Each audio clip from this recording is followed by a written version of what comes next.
Hello everyone and welcome to another video. Don't you absolutely hate it when you want to give your ride a nice long queue line and now you have to build all that path? It's expensive, it takes up space and it tires out your clicking finger. Well, do I have the solution for you. With just one simple trick you can fit an unlimited amount of guests in a queue line as small as just 3 tiles. Wait, what? How does that work? What are the effects of it? And more importantly, how can we exploit this to do the most ridiculous things? The trick itself is super simple actually. In my previous video we looked at how path ornaments work and I briefly mentioned that alongside TVs you can also place lamps and signs in queue lines. Lamps don't do anything and neither do normal signs, but signs also have a no entry button. If you place a no entry sign that prevents people from leaving the queue, it will trap any guests that want to leave the queue because the wait is too long or the ride is too expensive, and this is no different than trapping them on normal path. If you place a sign that prevents guests from getting to the entrance, they will simply turn around and exit the line, so neither of these two options is particularly helpful. But what if you do both? When the guests encounter the no entry sign blocking the right entrance building, they turn back, and once they reach the other no entry sign, they realize that they are trapped, just like before. This is all kind of obvious and doesn't seem very special, so why am I making such a big deal out of it?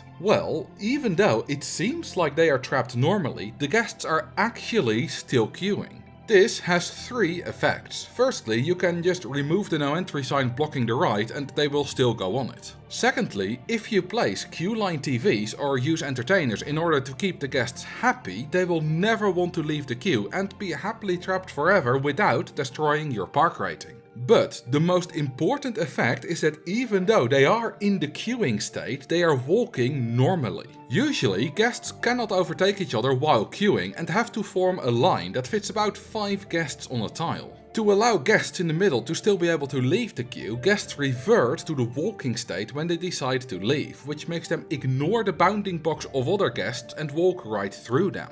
The first no entry sign that causes them to turn around does trigger this walking behavior where they ignore everyone else, but it does not actually put them in the walking state. So now they are queuing while walking back and forth, ignoring everyone. And this means that there is no limit to the number of guests that will fit in this queue, just like there's no limit to the amount of guests that fit on a normal path tile. Well, there are of course still limits. In Rollercoaster Tycoon 1 you are limited by the queue line limit of 255 guests, and similarly you're limited to 1000 guests in Rollercoaster Tycoon 2. In OpenRCT2 it's quite a bit higher. A few years ago the limit for queue lines was removed entirely, so the maximum is now bound by the sprite limit, which is 65,136. There are quite a few useful applications of this trick, ranging from guest storage to speedrunning. In pay-for-entry scenarios, guests don't spend very much after they've entered the park, and some guests might even have spent everything they have on the entrance. Sometimes it's fine if they just leave, but if you have a guest goal, it's preferable if they stick around. However, if they're on the paths, they might cause overcrowding, which could ruin the entire run. You can solve this by storing them in queue lines, as I've mentioned in previous videos. Make a ride with a low throughput and a long queue line and the guests will happily be stored there. This does take up quite a bit of space though, and that's of course where the no entry line method helps us out. Now you only need 3 tiles to trap however many guests you like, or I guess up to 1000 in the vanilla game.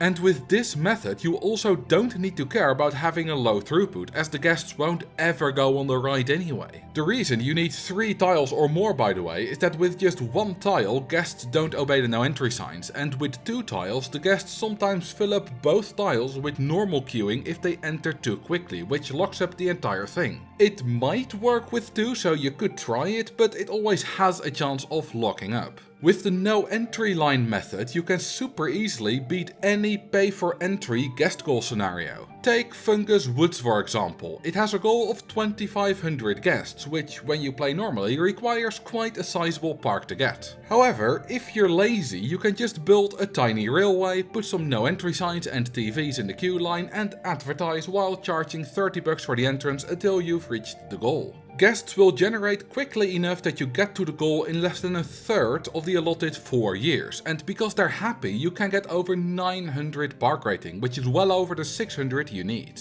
If you cannot advertise, such as in Rainbow Summit, you can use the same method, but instead of advertising you spend your money on building tiny rides to get the soft guest cap high enough. It's a bit more work, but the result is the same. Actually, this will also work in all scenarios with the guest goal that are pay per ride instead of pay for entry, as you start out with enough cash available to get the required guests from either ads or building rides in all of them. This strategy would have made a lot of scenarios in my video where I beat Rollercoaster Tycoon 1 and 2 without guests riding rides a lot easier. In Venus Ponds I was super strapped for cash, but with the no entry line method we would have saved thousands on queue line path, as now we only need 3 tiles per ride instead of about 50.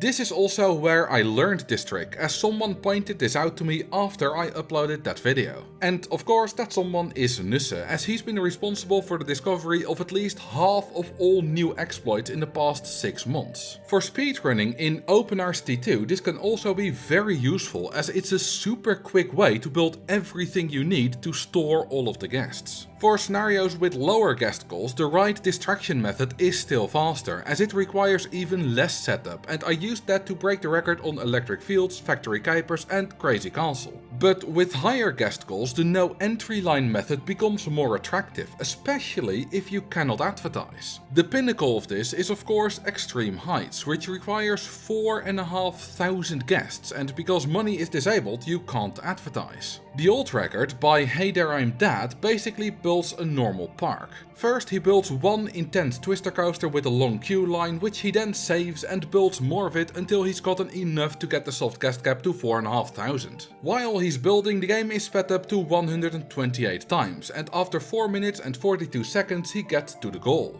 This is quite fast, but there is still a lot of optimization possible if you could keep more guests in the park. When I did my personal best of 447 with the same strategy, I had a total of about 6,100 guests enter the park before 4,500 were still in it simultaneously. If we can trap them in a queue line instead of just letting them walk around randomly, we could save a lot of time here, as no one would leave. This is where the no entry line method comes in. Usually it would take far too long to build the massive queue line you would need to store all those guests, but now we just need a few queue line tiles, 2 no entry signs and some TVs. After that's built we can spam a ton of tiny coasters to get the soft guest cap to 4,500 in order to attract all the guests we need. We will get guests much faster than I can build new rides at times 128 speed, and the lag we get after about 2,000 guests is very annoying when building, so it's not until I have about 20 of these micro corkscrew coasters that I hit the speed up button. When I do speed up, I just continue to build until there are enough tiny corkscrew coasters that haven't broken down yet to attract 4,500 guests. I make a ton of mistakes in this run. I built the wrong ride a few times, I'm slow with my clicking, and I might not even be using the most optimal ride to spam, so there's a lot of room still for improvement. Despite that, this run absolutely destroys the old record of 442 with a time of just 3 minutes and 10 seconds, with a sub 3 minute time definitely possible. There probably are some other applications of this new exploit, but I leave that for you guys to figure out. If you want to learn about another great exploit, click here to see how I used that to beat Amity Airfield in under 50 seconds. Thank you all for watching, and I will see you in the next video.